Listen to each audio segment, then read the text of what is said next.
አስባችሁ ታውቃላችሁ? አነስተኛ ገቢ ያላቸው ከዓመት ዓመት ሀብት የሚያፈሩ ሰዎች አሉ። በሌላ በኩል ደግሞ በወር በ10 ሺዎች የሚቆጠር ብር እያገኙ ሁልጊዜ ገንዘብ የለኝም ብለው የሚያማርሩ ሰዎች አሉ። ልዩነቱ ምንድነው? እድል አይደለም፣ ቤተሰብም አይደለም። ልዩነቱ አንድ ትልቅ ሚስጥር ነው። ዛሬ ይህንን የገንዘብ ስኬት ሚስጥር እነግራችኋለሁ። ይህ ቪዲዮ ህይወታችሁን አቅጣጫ ሊቀይር ይችላል። ሰላም ጤና ይስጥልን። እንኳን ወደ ጽናት ቫይብስ ዩቲዩብ ቻናል በሰላም መጣችሁ። በዚህ ቻናል ህይወታችንን ወደ ተሻለ ደረጃ የሚያሳድጉ ጠንካራ ሐሳቦችን እናነሳለን። አዲስ ከሆናችሁ ሰብስክራይብ በማድረግ ቤተሰብ ሁኑ። ወዳጄ ዛሬ በጣም አሳሳቢ ስለሆነ ጉዳይ ነው የምናወራው፣ የገንዘብ ጉዳይ። ብዙዎቻችን ጠዋት በጠዋት እንነሳለን፣ ላባችንን ጠብ አድርገን እንሰራለን፣ ከማለዳ እስከ ማታ እንለፋለን። ነገር ግን የወሩ መጨረሻ ሲደርስ እጃችን ላይ ምንም የለም። ገንዘብ ልክ እንደ ውሃ በጣቶቻችን መሃል ሾልኮ ይወጣል። እንዴት ነው ነገሩ? እኔ እኮ ጠንክሬ እሰራለሁ፣ ለምንድነው ግን ህይወቴ የማይቀየረው ብለህ ራስን ጠይቀህ ታውቃለህ? አዎ፣ እኔ ሁሌም ራሴን እጠይቃለሁ። በሀገራችን ኢትዮጵያ ውስጥ ብዙዎቻችን የተማርነው እንዴት ገንዘብን ማግኘት እንዳለብን እንጂ እንዴት ገንዘብን ማስተዳደርና ማሳደግ እንዳለብን አይደለም። ትምህርት ቤት ሂሳብ ተምረናል፣ ሳይንስ ተምረናል፣ ግን ስለ ገንዘብ ህግጋት ምንም አላስተማረንም። የገንዘብ ስኬት ማለት ሚሊዮነር መሆን ብቻ አይደለም። የገንዘብ ስኬት ማለት የቤት ክራይ ሲደርስ አለመጨነቅ፣ የልጃችሁን የትምህርት ቤት ክፍያ በጊዜ መክፈል መቻል እና የማታስበው ሰዓት ህመም ቢመጣ በምን እታከማለሁ ብሎ አለመሸበር ነው። የገንዘብ ነፃነት ማለት በህይወት ላይ ሙሉ ቁጥጥር ማድረግ ማለት ነው። እስቲ አንድ ታሪክ ልንገራችሁ። የሁለት ጓደኛማቾች ታሪክ ነው። አበበና ከበደ እንበላቸው። ሁለቱም አብረው ነው ያደጉት። አብረው ተምረው አብረው ተመረቁ። ሁለቱም በአንድ መስሪያ ቤት ውስጥ ተቀጥረው መስራት ጀመሩ። የሁለቱም ደሞዝ እኩል 10,000 ብር ነው። አበበ ደሞዝ በወጣ ቁጥር ካፌዎች ይሄዳል። በየቀኑ ማኪያቶና ኬክ ይጠቀማል። ዘመናዊ ስልክና ብራንድ ልብሶችን ይገዛል። ሰፈር ውስጥና ጓደኞቹ መሃል ሲታይ አሪፍ ኑሮ የሚኖር ይመስላል። ነገር ግን ወሩ አጋማሽ ላይ ሲደርስ ኪሱ ባዶ ይሆናል። ከጓደኞቹ ብር ይበደራል። ከበደ ግን የተለየ ነበር። ከበደ በወር 10,000 ብር ሲቀበል መጀመሪያ የሚያደርገው 2,000 ብሩን ወይንም 20%ን ወደ ሌላ ባንክ አካውንት በማስገባት እቁብ ይገባል። ኑሮውን በጣም ቀለል አድርጎ የሚኖር ሰው ነው። የሚያስፈልገውን እንጂ የሚያምረውን ሁሉ አይገዛም። ጓደኞቹ ሲስቁበት ይህ ልጅ እኮ ቋጣሪ ነው፣ ራሱን አይጠብቅም እያሉ ያሙት ነበር። 5 ዓመታት አለፉ። አበበ አሁንም ያንኑ ደሞዝ እየጠበቀ ነው። የብድር ዕዳ ተከማችቶበታል። የተከራየበት ቤት ዋጋ ሲጨምርበት መጨነቅ ጀምሯል። ከበደ ግን ያጠራቀመው በነበረው ገንዘብ እና እቁብ ባገኘው ብር አንዲት ትንሽ ሱቅ ከፈተ። ሱቋ እያደገች መጣች። ከበደ አሁን ደሞዙን ብቻ አይጠብቅም፣ ሱቋም ተጨማሪ ገቢ ታመጣለታለች። ከጥቂት ዓመታት በኋላ ራሱን ቤት መግዛት ቻለ። እዚህ ጋር ቆም ብለን እናስብ። የሁለቱም ገቢ እኩል ነበር። ልዩነቱ ምንድነው? አበበ ሀብታም መምሰል ፈለገ፣ ከበደ ግን ሀብታም መሆንን ፈለገ። ብዙዎቻችን ያለነው የአበበ ህይወት ውስጥ ነው። ሰዎች እንዲያከብሩን ጓደኞቻችን ፊት አሪፍ ለመምሰል ስንል የሌለንን ገንዘብ እናጠፋለን። የገንዘብ ስኬት የመጀመሪያው ሚስጥር እዚህ ላይ ይጀምራል። እንግዲያውስ የገንዘብ ስኬት ሚስጥሮች ምንድናቸው? በደንብ አዳምጡኝ።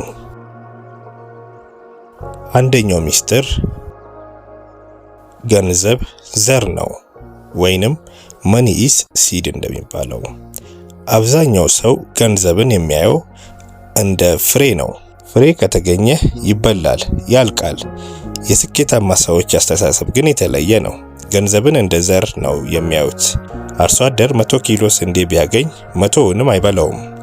የተወሰነውን ዘር ያስቀምጣል። ምክንያቱም ያ ዘር የሚቀጥለው ዓመት 1000 ኪሎ ሆኖ እንደሚመለስ ያውቃል። እናንተም የምታገኙትን ደሞዝ ወይንም ገቢ ዘር ነው። ሁሉንም ከበላችሁት ነገ ምን ትዘራላችሁ? ሁለተኛው ሚስጥር ቅድሚያ ለራስ ክፈል ወይንም pay yourself first።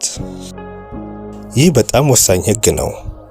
ደሞዝ ስናገኝ መጀመሪያ ቤት ኪራይ እንከፍላለን፣ ማብራት እንከፍላለን፣ ሱቅና ግቢ ጠባቂ እንከፍላለን። በመጨረሻም ለራሳችን የተረፈውን እናስቀምጣለን ብለን እናስባለን። ግን መቼም አይተርፍም። ስኬታማ ሰዎች መጀመሪያ ለራሳቸው ይከፍላሉ። ገቢ እንዳገኙ 20% ወደ ቁጠባ ወይም ወደ ኢንቨስትመንት ይወስዱና በቀሪው 80% ኑሯቸውን ይመራሉ። ሶስተኛው ሚስጥር የንብረትና የዕዳ ልዩነት፣ አሴት ቨርሰስ ሊያቢሊቲ እንደሚሉት ማለት ነው። ይህንን በደንብ እንረዳ።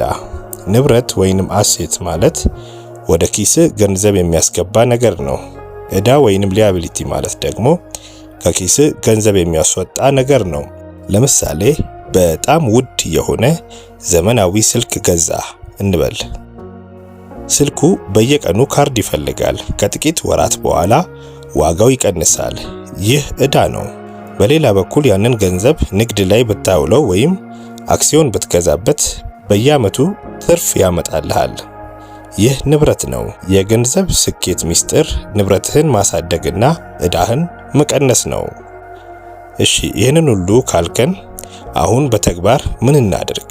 በሀገራችን ነባራዊ ሁኔታ እንዴት እንቀየር የሚለውን ሳነሳ፣ አንደኛው የወጪ ዝርዝር ወይንም ባጀቲንግ ጀምሩ። በየቀኑ የምታወጡትን ብር ጻፉት። ታምናላችሁ? በቀን ለቡና፣ ለማኪያቶ፣ ለትራንስፖርት ወይም ለጫትና ለመጠጥ የምናወጣው 100 እና 200 ብር በወር ስናሰላው አስደንጋጭ ቁጥር ያመጣል። የት እንደሚያንጠባጥብ ያላወቀ ሰው ጀሪካኑን በውሃ መሙላት አይችልም። ወጪያችሁን እወቁ።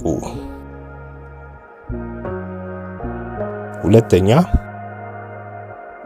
ባህላዊ ቁጠባዎችን በዘመናዊ መንገድ ተጠቀሙ። እቁብ በጣም አሪፍ የቁጠባ ባህል አድርገን እንወስዳለን። ነገር ግን አብዛኛው ሰው እቁብ የሚገባው ሶፋ ለመቀየር፣ ቲቪ ለመግዛት ወይም ሰርግ ለመደገስ ነው። እባካችሁ አቁሙ። የእቁብ ገንዘብ ሲደርሳችሁ የሚሰራ ገቢ የሚያመጣ ነገር ላይ ያውሉት። መሬት ግዙ፣ አነስተኛ ንግድ ጀምሩ፣ ማሽነሪ ግዙ። ሶስተኛው ተጨማሪ የገቢ ምንጭ ወይንም ሳይድ ሃስል ይባላል። ይሄኛው ተጨማሪ የገቢ ምንጭን መፍጠር።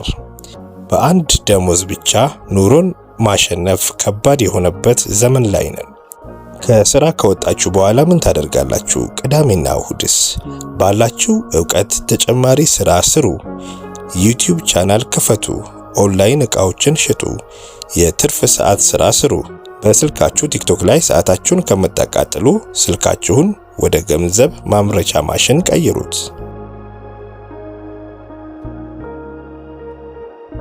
አራተኛው ሰው ምን ይለኛል የሚለውን በሽታ አስወግድ።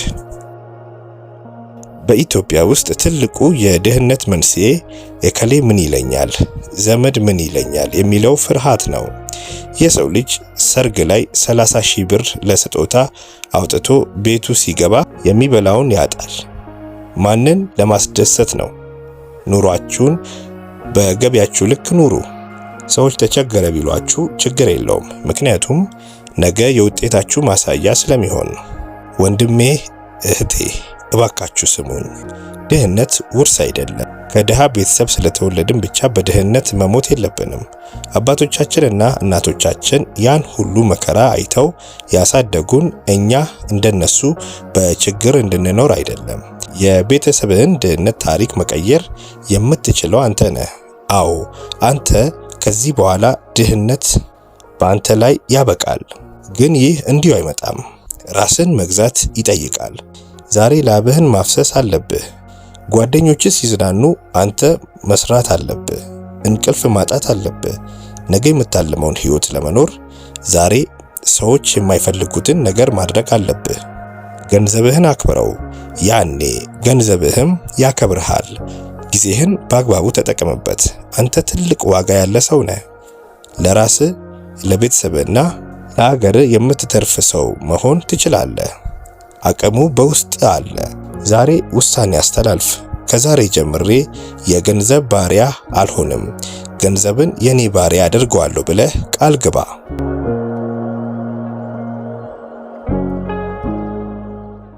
ይህንን ቪዲዮ እስከ መጨረሻ ስላያችሁ ከልብ አመሰግናለሁ። እነዚህን 3 የገንዘብ ስኬት ሚስጥሮችና ተግባራዊ ምክሮች ህይወታችሁ ላይ ተግባራዊ ካደረጋችሁ ለውጡን በቅርብ ጊዜ ታዩታላችሁ። እስኪ ከታች ኮሜንት ላይ ጻፉልን። እኔ ራሴ ገብቼ ኮሜንታችሁን አነባለሁ፣ እመልስላችኋለሁ።